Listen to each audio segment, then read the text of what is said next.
해적질은 왜 그토록 중요했을까?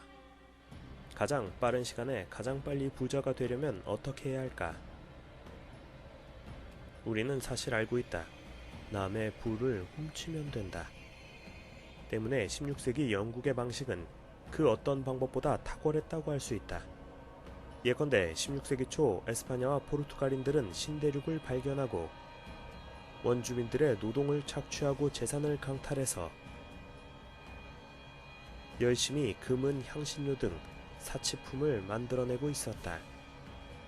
그리고 그것을 영국 해적들이 그대로 훔쳐갔다. 어차피 도둑놈들 거 훔치는 건데 뭐가 잘못임? 이보다 효율적인 성장 방식이 또 어디 있겠는가? 그렇다면 왜 갑자기 16세기부터 해적들이 창궐했던 것일까? 그 이전에 바이킹도 있지 않았음? 아니다. 사실 중세시대 바이킹들은 해적질이 주업이 아니라 무역이 주업이었던 상인들이었다. 기록을 보면 바이킹들은 10세기 이후 약 300년 동안 총 340번의 약탈을 했을 뿐이다. 1년에 한 번 정도 꼴이다. 반면 16세기 이후 범람했던 대서양의 해적들은 세계사적으로도 매우 이례적인 일이었다. 대체 이유가 무엇이었을까? 해적들이 이렇게 갑자기 득세하게 된 데에는 원인이 있다. 배 좋아졌지. 항해술 좋아졌지. 콜럼부스, 마젤란 같은 탐험가가 나타나는 만큼 우수한 해적들도 비례적으로 배출되었던 것임. 신대륙 발견 전까지 유럽은 가난했어. 그때 싣고 다니는 것들이야 볕볕이 않았지. 그런데 에스파냐 놈들이 신대륙을 발견하더니 금은, 향신료, 설탕 등 사치품을 마구마구 쏟아내는 거야. 생각해봐, 이런 것들은 한 번만 털면 인생 역전이거든. 하지만 상선들은 그냥 당하고 있지만은 않았다. 해적들이 극성을 부리자 화물의 부피를 줄이는 대신에 더 많은 선원을 배치하고 함포를 탑재했다. 이렇게 하면 운송비 낭비 아니냐고 걱정들 하겠지만 어차피 사치품들은 값이 엄청나기 때문에 그깟 운송비 조금 아끼자고 위험을 감수할 순 없음. 맞아. 안전운항을 위해서라면 어쩔 수가 없음. 한데 상선들이 이렇게 무장을 하게 되자 오히려 해적 행위를 확대 재생산하는 엉뚱한 상황이 되어버리고 말았다. 잉? 그게 무슨 말임? 생각해봐. 모든 배들이 자기 방어를 하겠다고 무장을 갖췄는데 만약 그런 상선들이 교역에서 벌이가 시원치 않으면 어떻게 될 것 같음? 글쎄,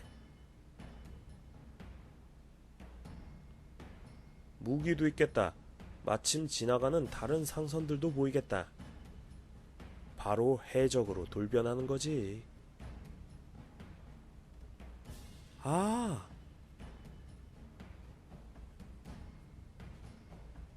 당시 해상에서 상선이 해적으로 돌변하는 경우는 어디에서나 흔히 볼 수 있는 광경이었다.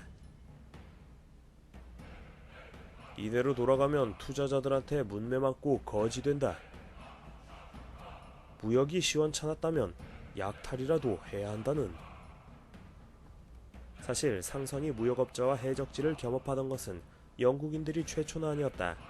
중세시대 바이킹들도 그랬고 베네치아 상인들 또한 그랬다. 동아시아에서 왜구들도 실은 무역업에 종사하던 대마도 상인들이 주축이었다.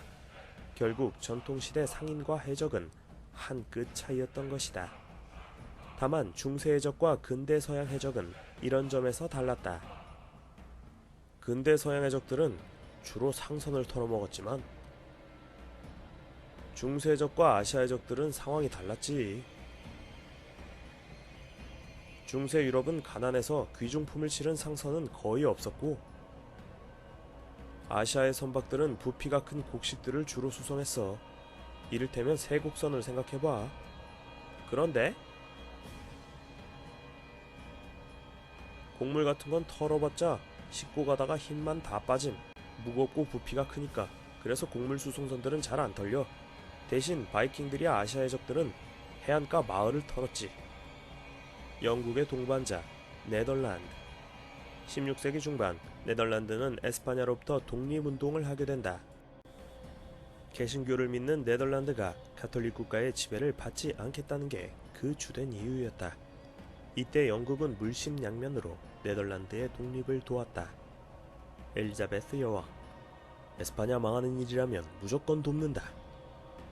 그리고 결국 네덜란드는 독립에 성공했다. 이후로 네덜란드는 에스파냐의 몰락을 더욱 가속화시키는 존재로 거듭난다. 어떻게 말인가? 여기에는 이런 사연이 있었다.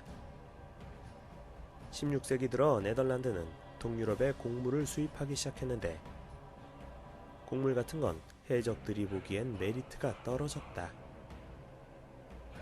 쟤 덩치만 크고 값은 싸고 미쳤어 저런 걸 털게. 따라서 곡물을 수송하던 네덜란드 선장들은 해적들의 도발 따위는 굳이 신경 쓰지 않아도 되었다. 털어봐, 말리지 않을게. 가만히 짊어지고 가는 것도 재미는 있을 거야. 하지만 곡물이나 목재를 싣고 가는 일은 해적에게 털릴 일은 적었지만 교역품들의 이윤이 낮았으므로 운송 비용을 조금이라도 줄이지 않으면 안 되었다. 이럴 때 네덜란드에서는 플라이칩이라는 새로운 유형의 배를 건조한다. 최대한 많은 화물을 싣기 위해 바닥을 평저선에 가깝게 만들었기 때문에 배의 속도가 느리고 항행 능력도 떨어졌다. 이 배는 승조원의 수가 적었고 함포 따위의 무기도 싣지 않았다. 하지만 많은 화물을 실을 수 있었기 때문에 플라이칩은 곡물과 목재를 수송하는 데 제격이었다. 그리하여 네덜란드의 플라이칩은 빠르게 유럽 곳곳에 침투하여 경쟁국들보다 훨씬 싼 운송료를 제시하며 유럽의 식료품 운송을 독차지하게 되는 것이다. 그러자 에스파냐와 포르투갈 상선대들의 몰락은 더욱 가속화되었다. 유럽 내 교역에서는 네덜란드의 플라이칩에 밀리고 대륙간 교역에서는 영국 해적들에게 탈탈 털리다 보니 때문에 17세기 이후 세계 해상권은 신흥강자 영국과 네덜란드의 차지가 되어버렸던 것이다.